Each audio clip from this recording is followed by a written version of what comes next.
Bodyguard होता है? जवाब बहुत इजी है और सिर्फ 3 शब्दों का, वीपीएन। नाम तो सुना ही होगा और यूज भी किया होगा, तो इसके बारे में थोड़ा विस्तार से जानते हैं। वीपीएन यानी वर्चुअल प्राइवेट नेटवर्क। ये एक टेक्नोलॉजी है जो आपके डिवाइस और इंटरनेट के बीच एक एनक्रिप्टेड टनल बनाकर ऑनलाइन प्राइवेसी और सिक्योरिटी को बढ़ाती है। ये आपके आईपी एड्रेस को हाइड करता है, जिससे आपकी ऑनलाइन एक्टिविटीज ना तो hackers, ISP, internet service providers और सरकारी एजेंसियां भी ट्रैक नहीं कर सकती। इसके कई फायदे भी हैं। सबसे पहला, बढ़ी हुई सिक्योरिटी और प्राइवेसी। ये डेटा एनक्रिप्ट करता है, यूजर्स को साइबर खतरों से बचाता है। दूसरा, जियो रेस्ट्रिक्शन को बाईपास करता है। तीसरा, रीजन लॉक्ड कंटेंट जैसे नेटफ्लिक्स, यूट्यूब या ब्लॉक की गई वेबसाइट्स एक्सेस की जा सकती हैं।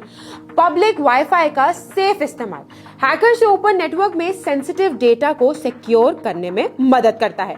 आईएसपी थ्रॉटलिंग से बचाता है या आईएसपी बैंडविड्थ प्रतिबंधों के कारण इंटरनेट स्लो डाउन को रोकता है। लेकिन यही रक्षक भक्षक भी बन सकता है। समझाते हैं कैसे।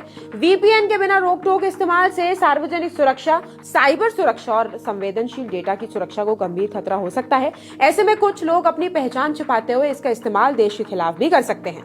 वीपीएन प्राइवेसी को बढ़ाते हैं, लेकिन आपको पूरी तरह से गुमनाम नहीं बनाती है। कुकीज और फिंगरप्रिंट के जरिए आपको ट्रैक आसानी से किया जा सकता है।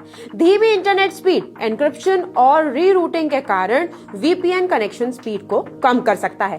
कानूनी मुद्दे की अगर हम बात करें तो कुछ देश में वीपीएन का इस्तेमाल पूरी तरह से बैन है, जैसे नॉर्थ कोरिया, तुर्कमेनिस्तान, बेलारूस और इराक। कुछ देशों ने इसको बैन नहीं किया, लेकिन हेवी रिस्ट्रिक्शंस लगाए हैं, जैसे चाइना, रशिया, ईरान और भी कई देश हैं। यहाँ तक कि जम्मू कश्मीर में भी वीपीएन पर बैन लग चुका है। पूरे तरीके से नहीं, सिर्फ 2 महीने के लिए। कारण यही, कुछ स्थानीय लोग अपनी पहचान छिपाते हुए वीपीएन का इस्तेमाल देश के खिलाफ कर सकते हैं। इनमें घुसपैठ कर चुके कुछ पाकिस्तानी आतंकी भी शामिल हो सकते हैं। इसलिए कश्मीर में पूरे तरीके से बैन और जम्मू के कुछ जिलों में इसे बैन किया गया है।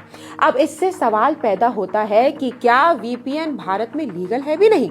तो इसका जवाब है हाँ, वीपीएन भारत में लीगल है। हालांकि 2022 के नियमों के मुताबिक इंडिया में काम करने वाले वीपीएन प्रोवाइडर्स को कम से कम 5 साल तक यूजर लॉग स्टोर करने होंगे, जिसमें आईपी एड्रेस और ब्राउजिंग एक्टिविटीज शामिल हैं। लेकिन गैर कानूनी गतिविधियों जैसे हैकिंग, धोखाधड़ी के लिए वीपीएन का इस्तेमाल करना अभी भी भारतीय कानून के तहत दंडनीय है।